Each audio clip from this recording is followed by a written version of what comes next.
Ladies and gentlemen, welcome back to the analysis of YOLENO TV. I hope you well from wherever you're watching this channel. I want us to quickly visit what transpired in the streets of Nairobi CBD. It is very shameful that the police were supposed to protect us. They are siding with the goons. That plays reverse psychology. But we are all aware about this incident where a hawker who was selling masks was shot dead at a very close range. I mean, for those of you who've seen that picture, or rather, let's just go through the video. I wanted to pay attention to this video. This is what transpired.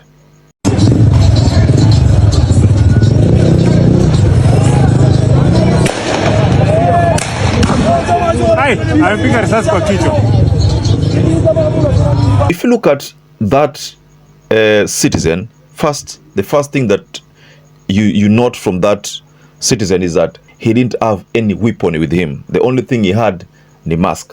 What does that mean? It simply means this was a trader who knew that because people are demonstrating and because masks ni kitu ambacho serikali imekuwa ikisema watu wavae, let me take advantage and sell. So he was merely selling masks to people who wanted to buy masks, which is okay, ladies and gentlemen. Now, something that is emerging from this again is that Millie Odhiambo has confirmed that this citizen, the deceased, appears to come from Suba. So he is someone from Homa Bay again. Now, listen to what Millie Odhiambo was saying. Ni kwamba, Madam Speaker, it would be careless on my part if I don't say that I've just learned that actually the young man that I'm talking about, I'm being told, is again from Homa Bay and from Suba. Madam Speaker, that is why we must always stand on principle. Can you imagine if I was speaking here carelessly, saying how it is nice for police to kill people? But I have said the police need to restrain themselves without knowing that this is a person from Suba. Recently, Suba people wamekuwa, let's say Homa Bay, wamekuwa na maafa mengi. Maafa Ongondowere, sahii tuko na hii mambo ya Albert, tuko na huyu mtu wa mask.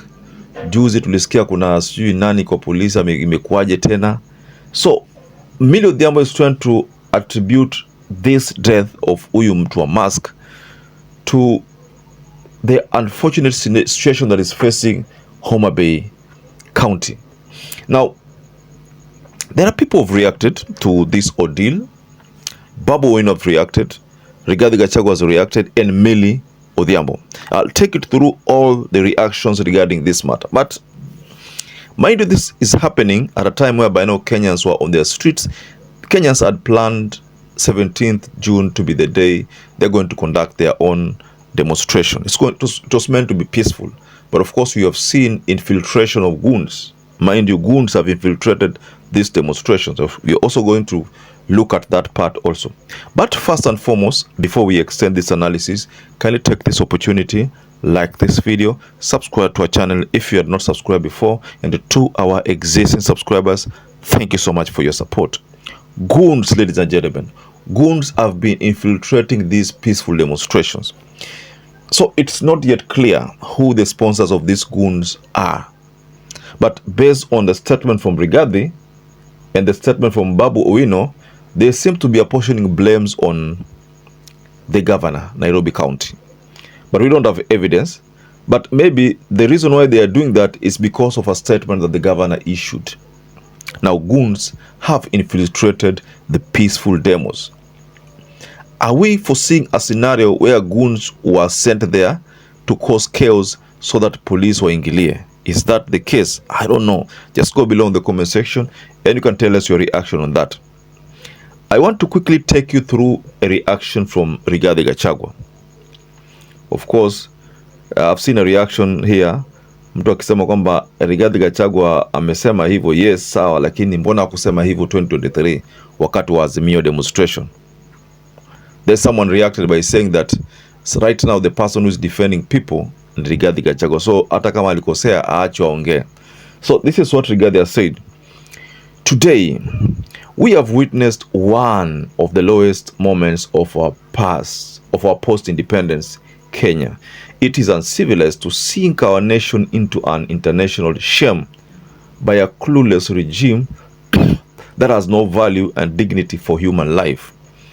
Young people and patriotic Kenyans expressing themselves on the death of an innocent Albert OJUANG have been beaten up, their property destroyed and lives lost in the peaceful protests.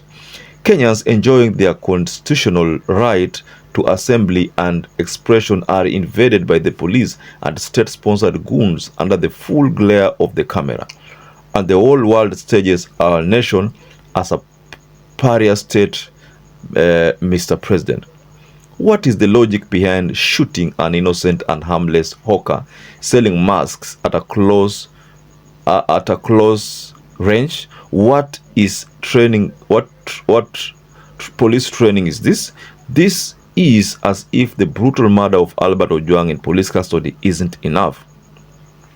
I had clearly warned of a plan by the President and the Governor of Nairobi County and other state machinery of their plans to unleash police brutality and thugs in police escort to kill our young people today. This has come to pass. What is this obsession with the regime, with the blood of young people? Why do you continue to paint our country with innocent blood? Whom of those criminals who meted violence on Kenyans today have been arrested? How much more blood, Mr. President? Do you need to leave the Gen Zs alone? What apology of the Gen Zs and Albert OJUANG's father were you asking for? Stop the brutality and violence. It is doing more harm than good to our country. Listen to the Kenyan people. I continue to remind you what God told Cain after he killed his brother Abel. Your brother's blood cries out to me from the soil. That is what Rigathi Gachagua posted. Of course, someone countered that reaction by sharing a posting on a video that Rigathi Gachagua, regarding a message that Rigathi Gachagua said back then when he was still in the government. Of course, that video has not sat well with majority of Kenyans. Well, that was in 2023, but just ignore it. In this analysis, our focus is on what happened today. Now, goons were hired. That's a fact. Goons were sponsored by someone. But Rigathi is apportioning the blame on the government and the county government of Nairobi. Well, let's head over to another reaction from Babu Owino. And this is what Babu Owino said. I also take this opportunity to condemn the senseless killing of one innocent protester at the CBD today by a police officer. An officer whose responsibility is to protect lives and to protect property. But instead, these officers resorted into taking lives. I want to condemn this with the contempt it deserves. And I want to warn this officer, having known very well what is happening in this country, that his own boss is going to be charged for murder. How can you move further to kill an innocent protester whose only mistake is to go on the street to protest against the death of one of their own, the death of one Albert OJUANG, who was senselessly killed too in the hands of the police officers. Such police officers are criminals. Such police officers must be condemned. Such police officers must take plea, must be charged with murder. And we are waiting, we are seeing your actions, and at the right time, we will also act. To the governor of Nairobi, Johnson Sakaja, your actions today do not make you strong. Hurting others does not give you power. It reveals your weakness. It reveals your fear. It reveals your utter lack of respect for the rule of law. And we will not allow fear to win. I want to tell you clearly that you've hurt so many people, but the goons that you've hired today at the CBD to hurt people during demonstrations, and we will not take it lightly. To the victims and families, you are not alone. We see you. we stand with you, and we will continue to fight for a society where everyone can live without fear, regardless of their background. Now, someone by the name Evans has shared something here regarding the person or the police they assume, this must be a GSU, they assume must have killed, you know, the innocent civilian. That civilian was very innocent. Carrying a mask does not put the police in danger. If you look at venye yule police alikuwa anamfuata, he had intentions of killing that person. Yani alienda close range, alijaribu vyote vile asiachilie risasi, eventually akaachilia risasi. So alikuwa na ile intention kwamba asira kwamba lazima nifanye kitu. But did he have to kill that protester? I think hii itamfuata. IPOA wako na kazi ngumu sana safari hii. Na I think I agree, IPOA alisema kwamba wanataka mamlaka ya kushika. Mamlaka wapewe ya kushika, you know? Mamlaka wapewe ya kushika.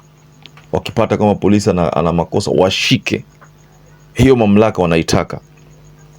So, ladies and gentlemen, based on what you have seen, the reaction you've observed regarding what transpired the streets of Nairobi, what can you say? Of course, saizi kuna relationship between watu na civilians na police sio mzuri. Sidhani kama itakuwa mzuri soon, sio mzuri, na bado itakuwa mbaya because this protest zitaendelea. You see, already people are talking about the 25th, is it 25th there's going to be another mass demonstration. Now, I don't know if it's going to be a demonstration ama kukumbuka wale ambao waliaga. I think ni kukumbuka wale ambao waliaga wale bajenzis. So itakuwa ni nationwide event, watu kukumbuka wale. Itakuwa ni mambo nafikiri kama candlelight, mshumaa, kuwasha mishumaa, kuwakumbuka tu. So we don't know whether this is going to transform to some other demonstration, lakini ni kukumbuka wale ambao waliaga. But there can be another demonstration because these people will demonstrate until hii mambo hii kesi ya Albert ifike kipimo ama ifike mwisho kule. So ladies and gentlemen, just go below in the comment section and tell us, whom do you think hired those goons? They were goons who infiltrated the peaceful demonstrations. Who hired them? You can go below in the comment section and tell us below there. So perhaps if you're watching this video and you've not subscribed, take 1 second and subscribe, like this video. Till you catch up again, stay safe and stay blessed.